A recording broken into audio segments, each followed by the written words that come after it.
رہنے کی جگہ دے دو، میں ایک رات گزار لوں اور میرے ان دونوں بچوں کا فاقہ آپ کھلوا دو، اور میں آل رسول ہوں، سیدزادی ہوں، آل رسول ہوں۔ تو اس نے کہا کہ اگر واقعی تم آل رسول ہو تو مجھے ثابوت دے دو۔ اس نے کہا کہ یہاں کیا ثابوت لوں، میں تو زبان سے کہہ سکتی ہوں۔ اس نے کہا کہ نہیں، آپ اپنا سجرہ لاؤ، سجرے میں دیکھیں کہ تمہارا نام ہے، تم سیدزادی ہو یا نہیں ہو۔ اس نے کہا کہ میرے پاس یہاں کچھ نہیں ہے، کہ پھر تیرے واسطے میرے مکان میں جگہ نہیں ہے، نہ میں تیرے بچوں کو فاقہ کھلوا سکتا، جبکہ وہ اللہ رسول کا واسطہ دے رہی ہے، ثابوت دے رہی کہ میں آل رسول ہوں، میں نبی کی بیٹی ہوں، مجھے آپ مان لو، میں آل رسول ہوں، اور مجھے کیا ایک رات کے واسطے اپنے محلوں کے اندر، کیا اس میں مجھے پناہ گزی کے واسطے ایک رات کا پناہ نہیں مل سکتی ہے؟ اس نے کہا کہ اگر تو ثابوت نہیں دے سکتی تو میرے یہاں جگہ نہیں۔ مایوس ہو کر اور ایک مجوسی کے یہاں جا پہنچے۔ مجوسی کون تھا؟ وہ آتش پرست تھا، اسے تو پتہ بھی نہیں تھا مذہب اسلام کیا ہے۔ ہاں جو جانتا تھا کہ آل رسول اور رسول کا جو گھرانہ ہے پوری دنیا کے اندر سب سے افضل گھرانہ ہے، یہ وہ جانتا تھا۔ نہ وہ نماز کو جانتا تھا، نہ وہ روزے کو جانتا تھا، نہ وہ کسی قرآن کو جانتا تھا، نہ کلمے کو جانتا تھا، نہ وہ جنت کو جانتا تھا، نہ دوزخ کو جانتا تھا۔ اس کا تو مذہب ہی الگ تھا۔ اس کے دروازے پہ جا پہنچے، کنڈی کھٹکھٹائی، رات کا اندھیرا ہو گیا، کہا کہ بہن کیا بات، کنڈی کھولی، کیا بات ہے بہن؟ اس نے کہا کہ میں آل رسول ہوں، 2 بچے ہیں میرے ساتھ، یا 3 بچے، مسافرت میں راستہ بھٹک گئی ہوں میں، اور مجھے ایک رات کے واسطے اپنے مکانوں میں جو پناہ دے دے آپ، صبح کو اپنی رات ہو گئے، میرے 2 بچے ان کا فاقہ کھلوا دو۔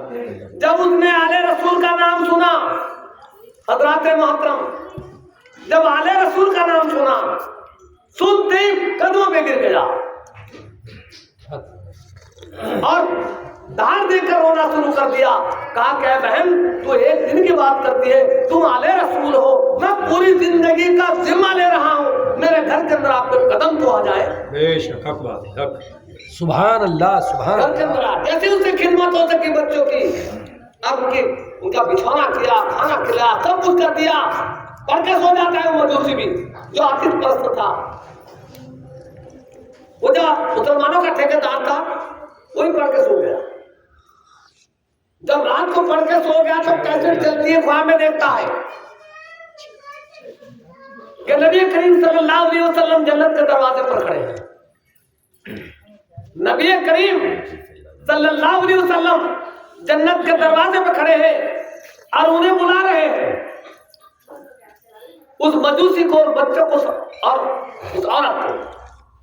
نبی کریم صلی اللہ علیہ وسلم جنت کے دروازے پر کھڑے ہو کر جب انہیں بلائے، ایک ایک کو سینے سے چمٹایا، پیارے آقا نے ایک ایک کا ہاتھ پکڑ کے جنت میں داخل کر دیا ہے، ان مجوسیوں کو بھی جنت میں داخل کر دیا ہے۔ تو وہ جو مسلمان اپنے آپ کو کہا تھا میں بہت بڑا مسلمان ہوں، مالدار تھا، دولت پر بھروسہ تھا، دولت کے نشے میں ڈوبا ہوا تھا، اس نے کہا یا رسول اللہ، جو محل دیکھ کے جنتی کہ ایسے تو خواب میں بھی نہیں آئے، پوچھا کہ یا رسول اللہ یہ محل کس کے واسطے ہوں؟ انہوں نے کہا یہ سب مسلمانوں کے لیے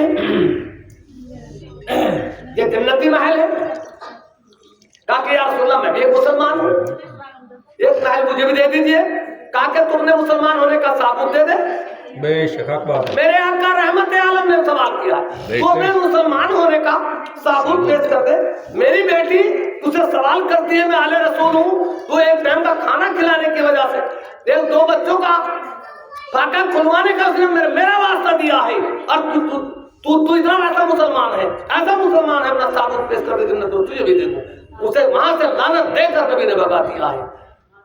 صبح صادق نمودار ہو جاتی ہے، موذن نے اذان دے دی، اٹھ گیا، مسجد میں پہنچا، نماز پڑھی، اندھیری اندھیری میں اسی مجوسی کو جو خواب میں دیکھ رہا تھا اس کے دروازے پر جا پہنچا اور جا کر کہا اے مجوسی ذرا باہر آ نکل کے۔ جو مجوسی باہر آیا کہا کہ جو تیرے گھر کے اندر ایک عورت اور 2 بچے پوشیدہ ہیں جو رات تیرے گھر میں آئے ہیں، انہیں تو میرے حوالے کر دے، میں 1000 روپے دے رہا ہوں۔ تو مجوسی نے کہا کہ مجھے تو رات جنت مانگ رہا تھا حضور سے، تجھے لعنت دے کر پھٹکار کر پیارے آقا نے تجھے دفع کر دیا اور میرا ہاتھ پکڑ کر مجھے جنت میں داخل کر دیا ان بچوں اور بیوی کے ساتھ میں. بے شک کیوں وہ دے دوں میں تجھے عمل وہ جو اللہ اس کے رسول کو پسند آ جائے. بے شک بے اور شک دیکھ کے عبادت داری ہونے پڑی. تو مقصد ہے کہنے کا کہ آج دن انکساری اللہ تبارک تعالیٰ کو پسند ہے. بے شک بے شک سبحان آج دن انکساری کے دائرے میں رہ کر جو عبادت کرے گا وہ عبادت بھی قابل قبول ہے, وہ نماز بھی قابل قبول ہے, وہ سب کچھ جو بھی کام خیر کرے گا نادم ہو کے کرے گا وہ قابل قبول ہے.